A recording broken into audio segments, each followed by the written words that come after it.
Bonjour à tous et bienvenue à cette autre livraison des brefs de l'écho. Banque africaine de développement, les lanceurs d'alerte ne lâchent pas prise. Alors que l'enquête interne a blanchi le président de cette institution des accusations de prévarication et de favoritisme contre lui formulées, ces accusateurs s'en prennent maintenant au comité d'éthique qui a mené l'enquête.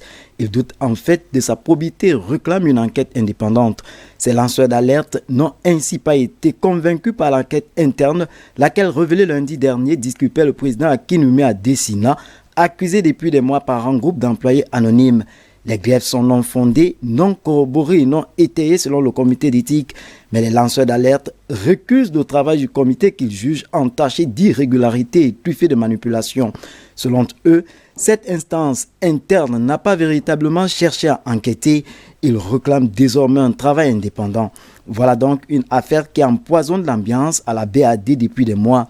Le groupe d'employés anonymes soutiennent en effet qu'Adesina a nommé, promu, voire récompensé des personnes soupçonnées ou reconnues de fraude et de corruption et qu'il a en outre favorisé ses compatriotes nigériens pour les postes à pouvoir.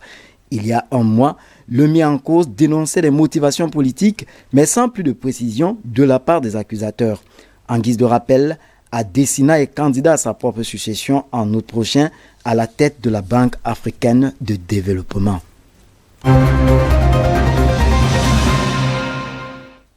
Fonds monétaire international est penché sur la demande d'aide d'urgence du Congo-Brazzaville. Ce pays d'Afrique centrale frappé d'urgence de plein fouet par la baisse des recettes pétrolières en cette période de pandémie doit négocier avec le FMI alors que leurs relations ne sont pas de plus bonnes.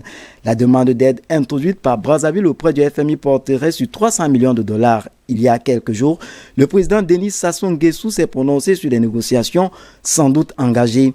Selon une source au sein de l'institution, le FMI aurait demandé à Brazzaville de lui fournir un certain nombre de garanties, notamment le détail de ses opérations financières au premier trimestre, ainsi que celui des mesures de soutien aux entreprises en cette période de pandémie. La décision d'accorder ou non cette aide est en revanche dissociée, assure une source au sein du FMI, de l'épineuse question de la dette contractée par le Congo auprès de plusieurs négociants en pétrole. Il s'agit d'une dette d'environ 1,5 milliard de dollars, laquelle empoisonne depuis longtemps les relations entre le Fonds monétaire international et Brazzaville. Lorsqu'en juillet dernier, le FMI avait finalement accepté de voler au secours du Congo en lui accordant un prêt de 448 millions de dollars sur 3 ans, c'était à la condition que Brazzaville négocie une décote de 30% de cette dette avec ses pétroliers afin de rendre cette dette soutenable. Une condition toujours pas remplie par le Congo 10 mois plus tard, ce qui a poussé en décembre le FMI à suspendre ses versements. Le président congolais toutefois se dit confiant, mais ce n'est pas le cas de plus d'un dont l'inquiétude est manifeste tant le contexte des négociations est marqué par une période de grande turbulence pour l'économie du pays. Pour eux, il reste évident que le Congo a perdu la confiance des institutions financières internationales. Le Covid-19, des stratégies pour remettre les économies africaines sur les rails. La Commission économique pour l'Afrique, CEA, a publié récemment un nouveau rapport proposant aux pays africains diverses stratégies de sortie de crise liées à la maladie à coronavirus après l'imposition des mesures de confinement qui ont contribué à limiter la propagation du virus, mais qui ont eu des conséquences économiques dévastatrices. Au moins 42 pays africains ont appliqué des mesures de confinement partiel ou total dans leur quête pour enrayer la pandémie. La CEA estime qu'un confinement total d'un mois dans toute l'Afrique coûterait au continent environ 2,5% de son PIB annuel, soit l'équivalent d'environ 65,7 milliards de dollars par mois.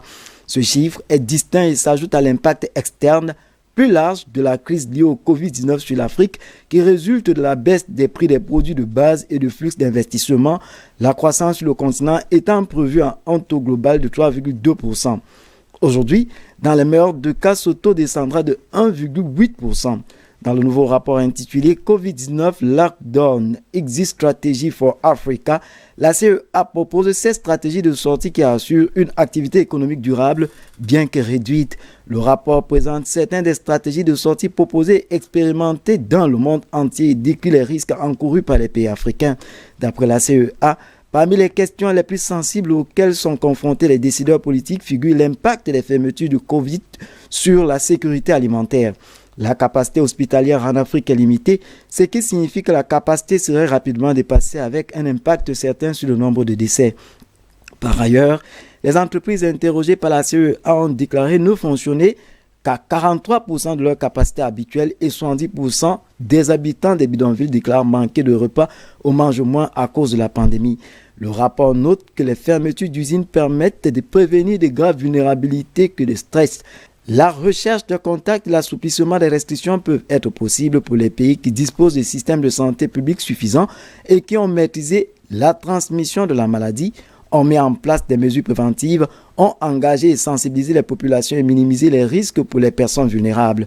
Une réouverture progressive et segmentée peut être donc nécessaire dans les pays où le confinement a échoué, des mesures supplémentaires pour supprimer la propagation de la maladie étant aussi nécessaires là où le virus se propage encore. SN Bruxelles Airlines envisage la suppression d'1 millier d'emplois. L'annonce a été faite mardi 12 mai dernier d'un grand plan de restructuration qui devrait coûter leur emploi à 1000 personnes, soit environ 25% des effectifs de la société. Dans l'immédiat, 22 destinations seront supprimées. Les syndicats réclament la négociation d'un plan permettant des départs à la retraite anticipée et des départs volontaires, ainsi que la suppression des contrats temporaires. La direction se dit prête à des pourparlers, mais pourrait toutefois recourir à des licenciements secs. Elle réclamerait en outre davantage de flexibilité, notamment aux pilotes, tandis que des primes comme celles octroyées en cas de nuitée à l'étranger seraient remises en question. SN, créée sur les ruines de la SADMENA déclarée en faillite en 2001, était déjà en phase de restructuration depuis 2019 afin d'augmenter sa marge bénéficiaire à l'horizon 2022. Le projet ne concernait au départ que le personnel au sol. La crise liée au coronavirus a toutefois aggravé ces difficultés, alors qu'un accord qui devrait être conclu entre Lufthansa et l'État belge en vue de l'octroi d'une aide de 290 millions d'euros qui n'est, lui, pas finalisé. Les syndicats disent redouter qu'on les utilise dans la négociation entre la Belgique et la direction de Lufthansa. Elles seraient invitées à afficher leur bonne volonté pour faciliter la conclusion du plan de soutien. Le gouvernement belge, quant à lui, entend ne pas débourser des montants qui serviraient à financer une partie du plan social ou à aider indirectement Lufthansa, dont plusieurs filiales sont des créancières de SN. Les autorités belges réclament aussi des garanties pour un soutien à long terme de l'entreprise par la compagnie allemande et aimeraient monter au capital de SN. Carsten Ford, le patron de Lufthansa, s'y oppose et craint par ailleurs de devoir affronter des difficultés dans son pays où le plan de sauvetage de la société est toujours en discussion. Visiblement, M. Sfor s'interroge également sur le niveau de rentabilité des SN, devenu en 2016 une filiale à 100% du géant allemand. Le gouvernement belge juge en tout cas indispensable de sauver la compagnie et, du même coup, l'aéroport de Bruxelles, Zaventem, où SN assure 40% du trafic. Le patronat flamand se mobilise pour que l'État garantisse la suivi de ce qu'il considère comme l'un des poumons économiques de la région. L'aéroport qui est parvenu au fil de longues années à rétablir un réseau de connexion internationale comme du temps de l'ex-Sabena, assure 24 000 emplois directs et 40 000 indirects. Seul le soutien de Lufthansa assure toutefois à Bruxelles son rôle international. Dès lors, le gouvernement veut croire en la promesse de la direction allemande qui a affirmé à plusieurs reprises son soutien résolu à SN Bruxelles Airlines. Quelle est la position de Wall Street ? Malgré les sombres perspectives de l'économie mondiale, la bourse de New York semble prête à renouer avec l'euphorie qu'il a portée pendant des dizaines d'années. C'est vrai que le prodigieux rebond de Wall Street observé la semaine dernière avait quelque chose d'irréel. La bourse américaine a quasiment effacé ses pertes du mois de mars sans se soucier du chiffre de chômage américain publié seulement vendredi dernier.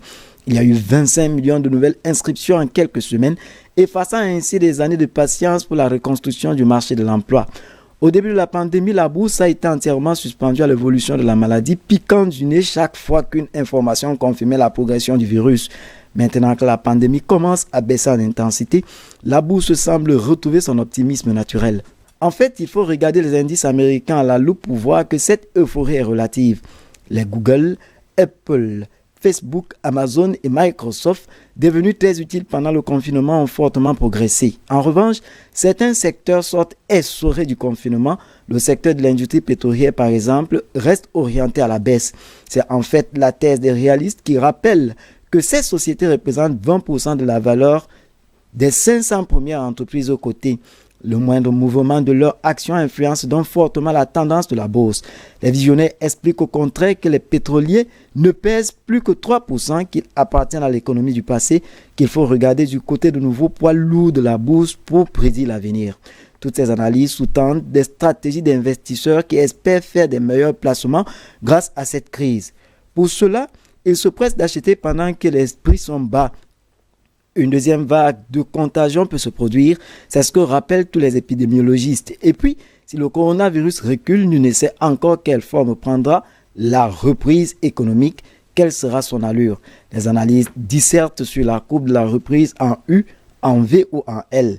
C'est le plus mauvais scénario avec une consommation qui ne relève pas ou très peu, à cause de la peur du lendemain et du chômage qui sera la conséquence la plus lourde des faillites d'entreprises. Étant donné le nouveau endettement record des sociétés, beaucoup d'entre elles vont disparaître. La Banque centrale américaine s'est engagée dans un vaste programme de rachat de la dette des entreprises, y compris des plus mal en point.